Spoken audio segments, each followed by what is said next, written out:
From each happily ever after, every wish upon a star. Let's break down the movies that shaped who we are. From memory lane to now and everything in between. The most famous of films to the ones we've never seen. Decade by decade, all the times we laughed and cried. And with a little pixie dust, they will all take flight. Reliving the feelings, and we're trying our very best. And if they mean the same to you, please be our guest. So hop aboard, we would love to have you as we hang with a certain mouth, the whole gang too. If you love nostalgia stuff, we hope this does the trick. Thanks for joining us as we dive the magic. Hi, and welcome back to the Deep Diving the Magic podcast. I'm KJ. And I'm Jeffrey, and we've made it to lucky number 13. We've made this is our 13th deep dive. The 13th feature-length film from the Disney company is Melody Time, which of course is another package film because we are in the age of package films. We're almost at the end. This is Melody Time was released May 27th, 1948. Mm-hmm. We are quickly approaching the end of the 40s. Mm-hmm. This is a package film with 7 musical shorts. Some call it a popular music version of Fantasia.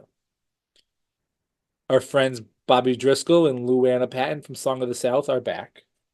And this stars the star, Roy Rogers. Would you like to start us off with a synopsis and your early thoughts?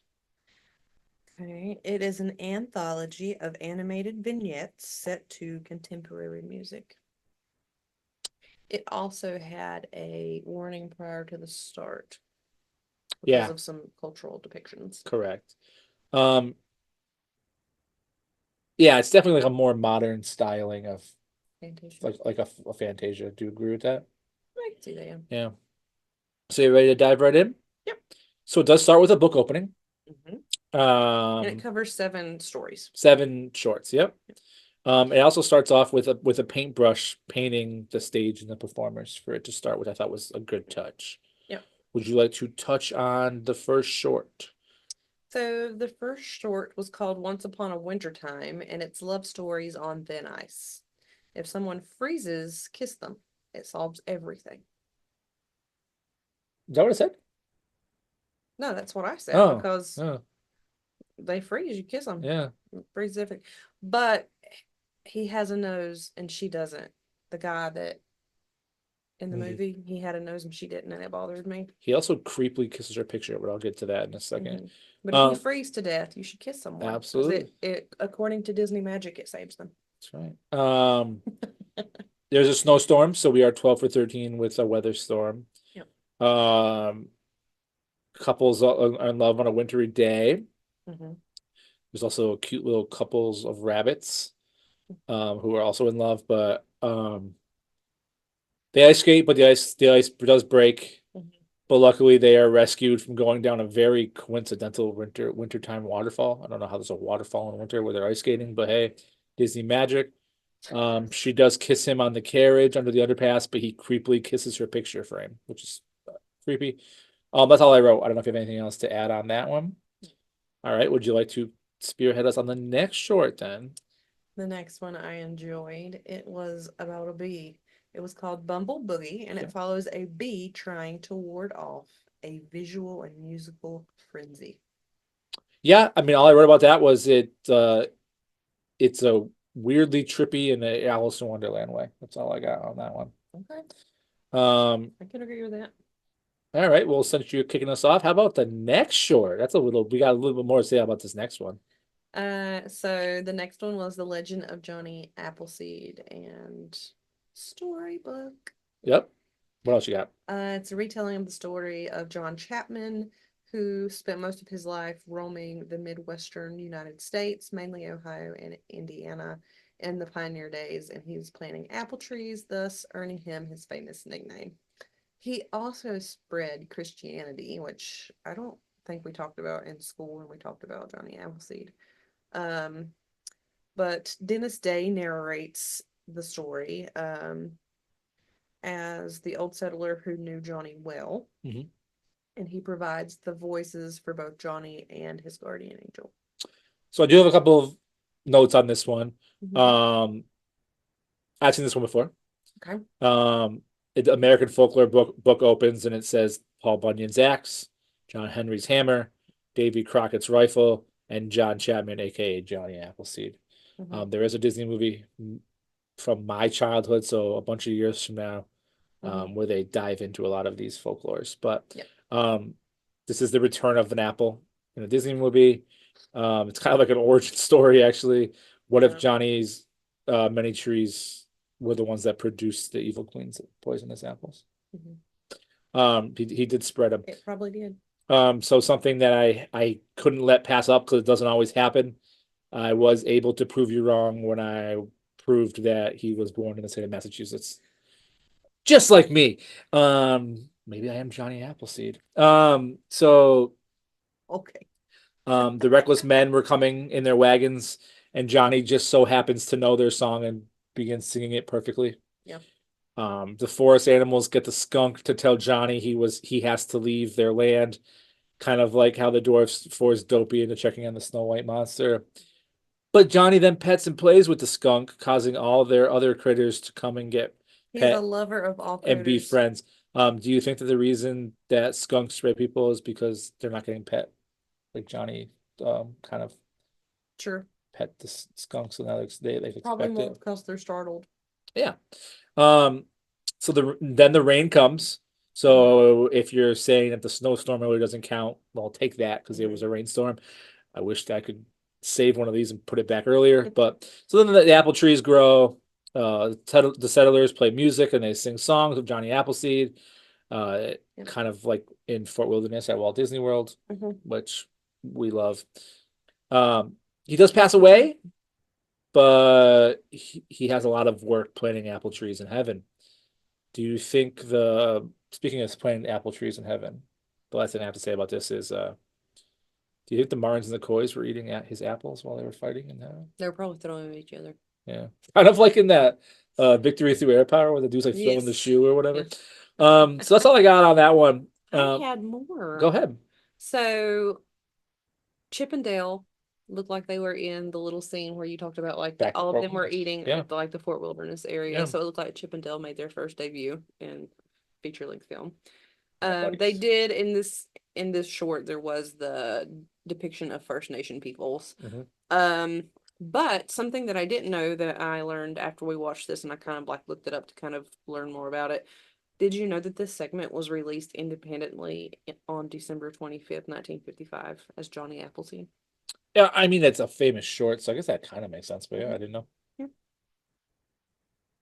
The piece had a running time of 17 minutes, The longest one, maybe.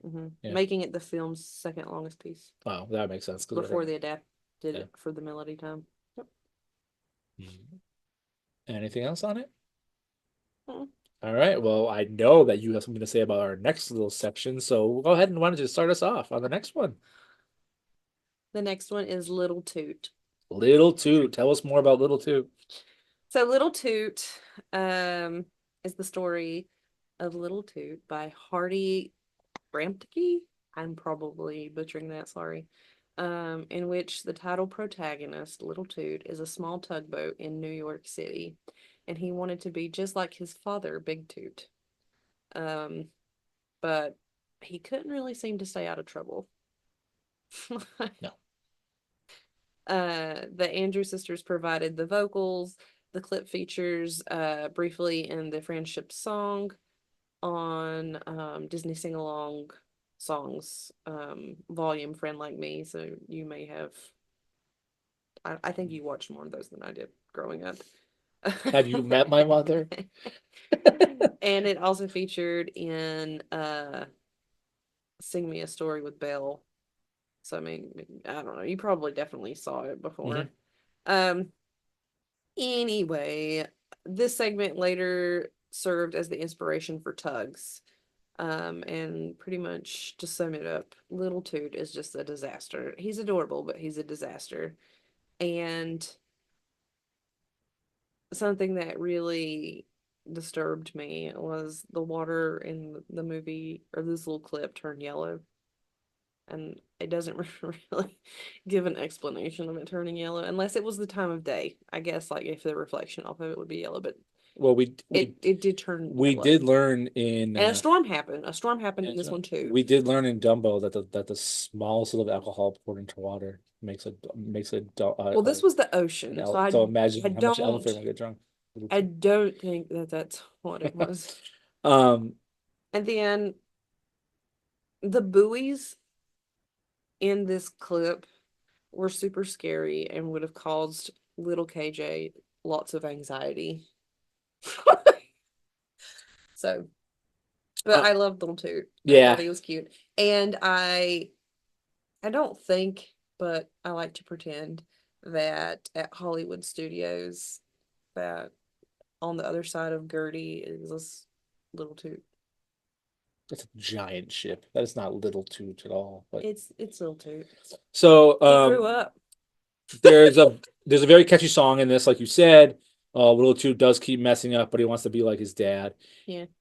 He ends up getting arrested. And while he's getting arrested, He's such a it looks like Scuttle from The Little Mermaid was watching on and waving as he gets towed by.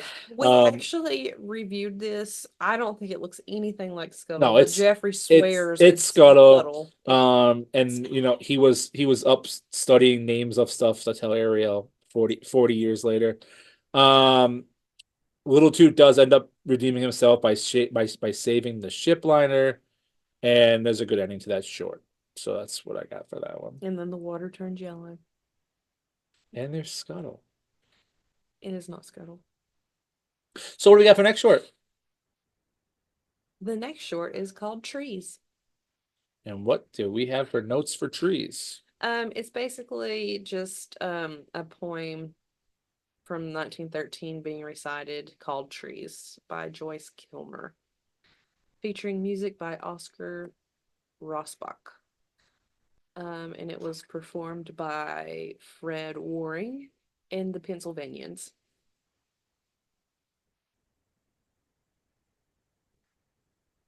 That's all I got. You got any notes on that one before I move on to the next one? That's really all you have? Yep. Okay, so to preserve the look of the original storybook sketches, layout artist Ken O'Connor came up with the idea of using the frosted cells and rendering the pastel images right into the cell before being photographed, with each cell was laminated in clear lacquer to protect the pastel. The result was a look that had never been seen in animation before, so it kind of like changed the game of animation that clip did. And it also had a storm scene. I'm surprised you didn't write anything about that. And some of the storm scene in it gave to me vibes of a scene in Bambi. That makes sense. And that's all I had for this one. So then our next short is Blame It on the Samba. Mm-hmm. And I will let you dive into this, but as we've learned in the past, whenever we're samba dancing, we're meeting our friends in Donald and Jose. So go ahead. So you find Donald and Jose, and this is actually where you meet the rocking bird. He's in the previous ones. But this is, you meet him again. Yeah, he's back. And he introduces them to the pleasures of the samba. Which he did a couple months ago. Yeah, I guess. They blow up a piano. Yeah, it's also has music that from 1914 polka. But it was fitted with English lyrics. And then the Dining Sister provide the vocals for Ethel Smith, organist Ethel Smith, and then that's what appears in the live action role. Do you think Donald tried to kiss them? Yes. Donald loves the ladies. He sure does. And then how about our next short and our last short? Pecos Bill. Pecos Bill, what do we got? He brings up the end of the finale, and it is about a Texas famous hero, Pecos Bill. I had no idea where Pecos Bill came from, and he is in the parks as well in Frontierland. In his restaurant. He has a Pecos restaurant. Bill, A restaurant that used to have a Kingdom. wonderful fixings bar that is in Frontierland, and now you They got some know great nachos, and you can get some churros. churros, which is One of Jeffrey's favorite things, and he doesn't really like sweet treats, so churros. churros is his If you favorite. ever see us in the park, churros, buy me some churros. That's okay. But I would love to talk to you in the park because we love it. But yep. So Pecos Bill's does have the restaurant. It is where you come out of Country Bears. But go ahead. What else you got for us? So Pecos Bill is raised by coyotes. He becomes the biggest and best cowboy that has ever lived. It also features his horse, Widowmaker, who he saved from vultures that tried to eat him. Pecos Bill then becomes the most famous cowboy in folklore. Recounts an ill-fated romance between Pecos Bill and a beautiful cowgirl named Slewfoot Sue. So Slewfoot Sue, what a name. And She's good at bounce. they fell in love at first sight, which made Widowmaker the horse very jealous of Sue. That he caused her to literally get stranded on the moon on their wedding day.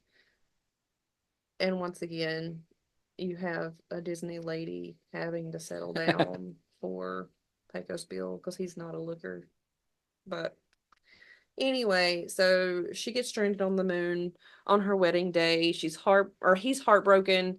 Bill leaves civilization and rejoins the coyotes, who now howl at the moon in honor of Bill's loss. There's also, in very Disney films fashion, a turtle that has the worst luck because all turtles have really bad luck in Disney films. Yes, they do. Bobby Driscoll's back in this. He's around the campfire. He hates talking about girls around the campfire. This is where Rogers is. Pecos Bill can roll a cigarette with his tongue. He leaves his horse behind for the cowgirl, but the horse gets the last laugh when Bill surprisingly misses her with his lasso because of the horse. And that's the end of Melody Time. Not sure if this is one of the stronger packaged films or not. It's not my favorite packaged film because that's still coming in a few movies. I won't say what it is. I won't ruin it, but I do have this mug right here. There was something that bothered me at the end of this. I don't think it would, people from North and South Carolina would probably get very irritated with it. But in the finale, there was a depiction of a drawing of a map of the United States, and there was a state between North Carolina and South Carolina. Yeah, it was probably Virginia. Have you ever driven through Virginia? It might as well be around every state. But I was like, there's no state there. No, there's no state there. Yeah, but that's pretty much it. So, yep, it is another package, or another one of the package films. It's a decent one. It's got some stronger points. A few more to come. We're almost out of the package film era. As I was saying earlier, my favorite is still yet to come. So how about a rating for us? I'm gonna rate it a 7 out of 10. Okay. And IMDb gives it a 6.1 out of 10. They love those 6s, IMDb. They do. So does this make your list upon a star? Yes. Well, let's throw it up there. I'm trying to decide what I want to take off now. I guess the Reluctant Dragon's definitely not going to stay. And then I'm going to make my music now. And then Song of the South. And then we're going to put Melody Time in between there. Beautiful. And if you could read us your current top 10 list upon a star. All right. So I've got Dumbo, The Three Caballeros, Fantasia, Saludos Amigos, Bambi, Snow White and the Seven Dwarfs, Melody Time, Song of the South, Fun and Fancy Free, and Make Mine Music.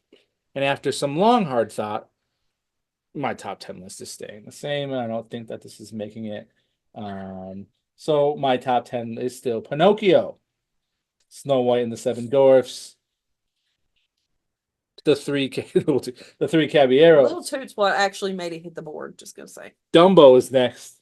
All by Bambi, Fun and Fancy Free, Saludos Amigos, The Reluctant Dragon, Fantasia, and then number 10 is currently Make Mine Music.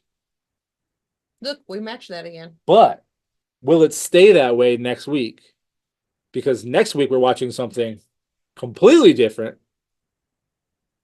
A film that I don't know if you've ever heard of, but it happens to be Walt Disney himself's favorite film that he made from 1948 in November. It's called So Dear to My Heart.